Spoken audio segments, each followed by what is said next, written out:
Damos de bienvenida al sociólogo Marco Zalamea, analista político, profesor de la Universidad de Cuenca. Sociólogo Zalamea, bienvenido. Estamos viviendo prácticamente el epílogo del gobierno de Lenín Moreno, una situación de enorme inestabilidad, de falta de credibilidad en el régimen. La palabra del presidente, según una última encuesta, la valoran solamente un 2,8% de los ecuatorianos. Quisiéramos conocer su punto de vista en esta situación coyuntural, coincidente también con el arranque de la campaña para la segunda vuelta electoral. Buenos días, estimado Gustavo. Bueno, realmente este gobierno pues venía decreciendo de manera acelerada su nivel de popularidad, su nivel de aprobación, de aceptación, lo que conceptualmente se llama su nivel de legitimidad. Es decir, con lo que usted acaba de señalar, pues con un gobierno que tiene apenas el 2% de credibilidad y menos del 5% de aceptación, prácticamente estamos hablando de que nos enfrentamos a la presencia de un gobierno legal, ciertamente, nadie duda de su legalidad, pero un gobierno absolutamente sin legitimidad. Ventajosamente para este gobierno, sí, Gustavo. Por favor. Ya, decía sí. Que ventajosamente para este gobierno, realmente ya su periodo se acaba, porque yo debo recordar que en la historia política del país, otros gobiernos que han tenido no menos del 5, menos del 10% de aceptación o legitimidad, prácticamente terminaron siendo derrocados. Y recordemos el caso, por ejemplo, del presidente Abdalá Bucaram, el presidente Lucio Gutiérrez, el presidente Yamil Bawad. Ellos fueron presidentes ya sin legitimidad y que coincidencialmente pues llevaron adelante propuestas y paquetazos económicos, sobre todo en el caso de Abdalá Bucaram, en el caso de Bawad. Entonces ahí se formó un cóctel explosivo. Gobiernos sin legitimidad con paquetazos económicos de grave costo social, pues terminaron prácticamente con la vida de esos gobiernos. Este gobierno, pues simplemente lo que se está haciendo es desarrollar su gestión, básicamente, yo diría, de una manera inercial, ¿no? Es un gobierno ya sin gas, es un gobierno prácticamente, digamos, sin la posibilidad de hacer nada que no sea esperar el último día para despedirse del Palacio de Carondelet. Mientras tanto, ¿qué pasa con el país? Hay problemas muy graves. Se conoce que el gobierno en los 2 primeros meses de este año ha acumulado deudas impagas que sobrepasan los $600 millones. Las protestas están diariamente ante el Ministerio de Finanzas, con proveedores del Estado, personas que se pertenecen al sector público que no han recibido sus liquidaciones, etcétera, reclamando al gobierno. Estamos asistiendo realmente a una situación ya de descomposición del país en estos temas. Bueno, yo no diría tanto del país, ¿no? Estamos asistiendo a la descomposición de un gobierno que ha agravado la gestión en temas que otrora eran prácticamente, digamos, normales. El cumplir de alguna manera con, digamos, la posibilidad de ser fieles cumplidores, erogadores de sus obligaciones como gobierno frente a distintos proveedores, era una cosa, digamos, normal. También dentro de esa normalidad podría caber la posibilidad de ciertos atrasos, no sería novedoso, pero este gobierno, recordemos ya los últimos años, ha tenido problemas, por ejemplo, con las municipalidades, con las prefecturas, con los gas parroquiales, porque no ha tenido la posibilidad de ponerse al día en los pagos. Incluso en algún momento también las universidades, ¿no es cierto?, sufrieron esta situación de falta o atraso en los pagos. Un gobierno que además también ha enfrentado ciertamente pues una situación de crisis fiscal bastante acentuada, una falta de liquidez. Recordemos que este gobierno está a la espera de una nueva erogación de parte de un organismo financiero multinacional. Sí, erogación que, perdóneme la interrupción, pero erogación que, de acuerdo con expertos, y vamos a presentarles más adelante declaraciones, la ven como prácticamente imposible que el Fondo Monetario Internacional entregue esa erogación de aproximadamente $1.500 millones, que es lo que está haciendo tambalear a la economía del fisco. Así es, va a ser bastante difícil. Yo pienso que el Fondo Monetario más bien estará a la espera de renegociar los acuerdos, los compromisos ya directamente con el próximo gobierno. amén de que uno de esos compromisos es la aprobación de lo que eufemísticamente se ha dado en llamar la famosa ley, digamos, de defensa de la dolarización, que en realidad no es sino una ley de defensa de la autonomía del Banco Central. Y yo veo difícil, usted señalaba antes de iniciar esta conversación, Gustavo, de que habría un eventual acuerdo para reenviar nuevamente el proyecto de ley presentado por el gobierno sobre este tema. Yo dudo de que, tal como se ha presentado la correlación de fuerzas en los últimos días en el seno de la Asamblea Nacional, finalmente este proyecto tenga luz verde. Todo hace pensar de que los elementos básicos y fundamentales de la política económica del Estado, pues sin duda más bien vayan a posponerse para ser resueltos en lo sustancial durante la gestión del gobierno que inicia el 24 de mayo. Ahora, vayamos partiendo de este punto actual hacia lo que se viene en el futuro. Está ya en desarrollo la segunda vuelta electoral. Hoy realmente se la oficializará en un 100% tras la sesión que el Pleno mantendrá hacia las 11 de la mañana, Pleno del Consejo Nacional Electoral. La campaña electoral ha pasado bastante invisibilizada en esta última semana, pues no se han podido liberar los fondos de campaña mientras no se daba este paso. Tendremos un debate presidencial este domingo, 3 semanas de campaña electoral y vendrán las elecciones. ¿Cómo ve usted el posible desarrollo de esta segunda vuelta y sobre todo qué percepción tiene sobre el resultado que podría darse el próximo 11 de abril?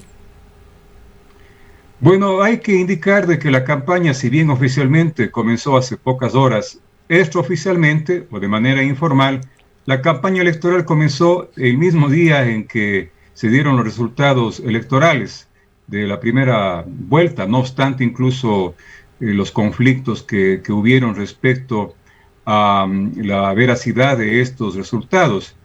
Por ejemplo, el candidato Guillermo Lasso anunció el día mismo en que se reunió con Yacu Pérez para, digamos, acordar la posibilidad del reconteo de los votos, pues de que él ya iniciaba pues la campaña a la segunda vuelta electoral. Se trata de una campaña electoral donde lo evidente es un cambio de estrategia política y consecuentemente de un cambio en la estrategia de campaña de cada uno de los dos candidatos.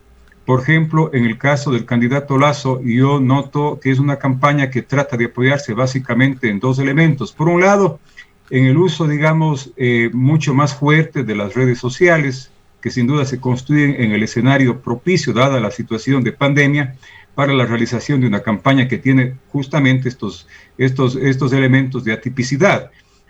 Prácticamente el candidato Lasso está haciendo uso, por ejemplo, de una red que le supuso un éxito electoral al candidato Hervas, me refiero a TikTok. Y ahí, digamos, bajo una apariencia juvenil, trata de presentar videos que resulten atractivos al sector que mayoritariamente pues sigue esta plataforma digital de TikTok. Según algunas mediciones, parece que efectivamente va teniendo algún nivel de adhesión a través del uso de TikTok.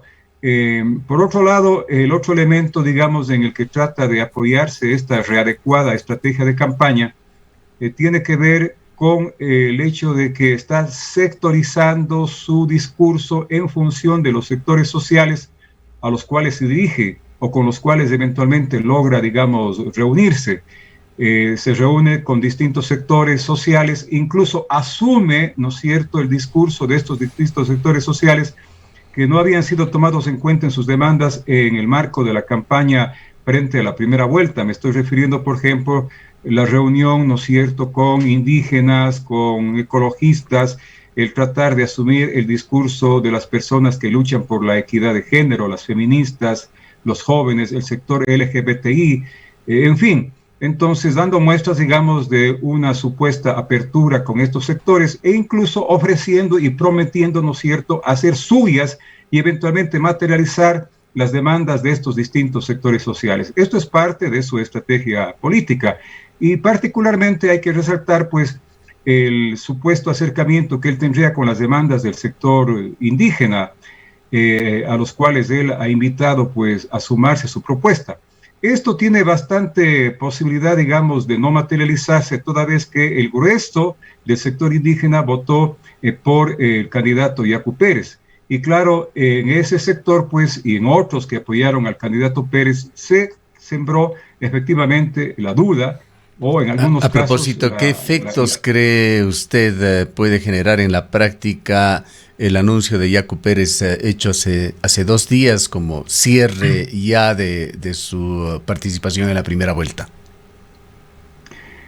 Bueno, recordemos que las declaraciones de Yacu Pérez fueron también bastante duras hace algunas semanas, donde él declaró de que no podía apoyar pues a un candidato que le había hecho fraude, refiriéndose concretamente al candidato Guillermo Lasso. Y esas palabras pues fortalecen en el imaginario del electorado de Pérez justamente la idea de que no podrían votar por quien ellos sienten le perjudicó precisamente a Yacu Pérez para que sea él y no Guillermo Lasso el que ingrese a la segunda vuelta. En los últimos días ha hecho declaraciones, no ha sido tan, digamos, duro en cuanto a sus expresiones para no votar por Lasso. Él dice que no votará por ninguno de los dos, que ninguno de los dos le inspira confianza. Sin embargo, pues la base política en la cual él se apoyó para ser candidato, pues Pachacuti, y sobre todo también la base social, el movimiento indígena representado en la CONAIE, y ya tomó, por lo menos en este último caso, tomó una resolución de hacer un llamado al voto nulo. E incluso una postura más radical, Pachacuti ha anunciado la eventualidad de que no reconocerá legitimidad al próximo gobierno que resulte electo. Ahora, Yacu Pérez dijo textualmente que no ordena ni dispone y invitó a que hagan lo que su conciencia determine, refiriéndose al electorado. Añadió también, sin embargo, de que no confía en los candidatos finalistas. Claro, el hecho de que diga que no confía en los candidatos finalistas es un implícito llamado a que no se vote por los dos candidatos, ¿cierto? Yo no he visto, digamos, una referencia de Yacu Pérez a la postura de Pachacuti y de la CONAIE. Yo particularmente esperaba de que él más bien tenga unas declaraciones de respaldo al movimiento social y político que le apoyaron. Sin embargo, él más bien ha tomado una actitud muy personal, muy particular, que es justamente que usted señala, ¿no es cierto?, de no confianza en los dos candidatos finalistas y al mismo tiempo de, digamos, no direccionar el voto a quienes le apoyaron a él, ¿no? Con todo esto, sociólogo Salamea, ¿cómo mira usted el desenlace de la segunda vuelta? Lo que se comenta entre entendidos es de que parte con una ventaja muy significativa el señor Arauz en esta cortísima campaña electoral. Hay voces también desde el otro lado que dicen que va descontando ventaja el señor Lasso. ¿Cuál es su visión? Bueno, yo sí creo que el nivel de crecimiento de Lasso es mayoritario con respecto al nivel de crecimiento de Arauz, ¿no? De hecho que la votación anticorreísta es fuerte. No quiere decir esto que todo el comportamiento electoral del electorado ecuatoriano pues esté direccionado en función de esta dicotomía correísmo-anticorreísmo, pero sí hay, ¿no es cierto?, una fuerte corriente anticorreísta de la cual se está nutriendo precisamente, ¿no es cierto?, la votación inicial que tuvo el candidato Guillermo Lasso. Entonces yo creo que efectivamente el nivel mayor de crecimiento va siendo para Lasso, pero recordemos que la diferencia de votación entre el ganador de la primera vuelta, Arauz, y Lasso fue de 13 puntos prácticamente, ¿no? Entonces es probable que en este momento pues las mediciones puedan evidenciar de que Lasso ya ha pasado el 30%, quizás esté entre el 35%, y apenas esté pasando, rebasando el 40% Arauz. Es decir, la distancia ciertamente se va acortando entre estos dos candidatos. La importancia, lo gravitante del debate del día de mañana, domingo. Bueno, las personas que ya tienen definida su votación y algunos, digamos, que tienen básicamente, ¿no es cierto?, una definición absolutamente para no votar por el candidato auspiciado por el movimiento correísta, simplemente pues van a expectar el debate. En ellos no va a influir absolutamente nada lo que suceda el día de mañana, es decir, en la votación dura anticorreísta. Igual podríamos decir en la votación dura correísta. ¿En quiénes podría eventualmente incidir el desenlace, el desenvolvimiento del debate el día de mañana? Ciertamente, ¿no es cierto?, en aquel electorado que no ha tomado todavía una decisión. Es decir, que no está moviendo sino por el correísmo ni el anticorreísmo, sino que quiere efectivamente definir su voto en base a las propuestas y a la claridad con la que éstas sean expuestas para resolver los problemas acuciosos, fundamentales y trascendentales del país. Entonces, algunos seguramente, un sector del electorado, reitero, decidirá su voto en función de lo que pase el día de mañana y eventualmente, digamos, quienes han llamado a votar nulo, también hay que especificar aquí, hay una votación por el nulo que es, digamos, dura, pero hay también un voto nulo blando. Eventualmente, los que estarían dentro de un voto duro, digamos, de un voto blando nulo, podrían cambiar su posición el día de mañana y a lo mejor decirse por uno de los dos candidatos. De tal suerte que sí es importante, repito, para sumar votos en cada uno de los dos casos. Ahora, es fundamental, ¿no es cierto?, aclarar de que este sector de indecisos quizás es el sector que aspira a tener un voto mucho más consciente, mucho más reflexivo, mucho más de opinión crítico. Por eso va a expectar el debate y a tratar de valorar, ¿no es cierto?, su definición de decisión personal en función de cuáles sean las propuestas. Yo creo aquí, Gustavo, no sé si en otro momento sería importante aclarar, más allá del ofertismo electoral, que es una característica de esta campaña, los dos candidatos han acrecentado tremendamente las ofertas electorales, varias de ellas sin duda demagógicas, pero más allá de las ofertas, ¿cuáles son los modelos económicos y sociales que están defendiendo cada uno de estos dos finalistas? Quizás se deje traslucir con fuerza el día de mañana, porque hay dos visiones, por ejemplo, en cuanto a la política económica y la política social. La visión de Lasso, que tiende más bien a reducir el papel del Estado en la economía y a fortalecer el papel del mercado. Y la función, digamos, de Arauz, que sería más bien sustentada en una concepción de dar más peso a la regulación del mercado. Es decir, lo que conceptualmente en el primer caso se llama, ¿no es cierto?, el neoliberalismo y en el segundo caso el keynesianismo. Aclaro aquí, lo he escuchado sobre todo en las redes sociales donde se ha multiplicado una campaña de noticias falsas, una campaña, digamos, de un maltrato absoluto a los conceptos. Hablar, por ejemplo, de que estaríamos frente al peligro del socialismo o el comunismo es una barbaridad, ¿no?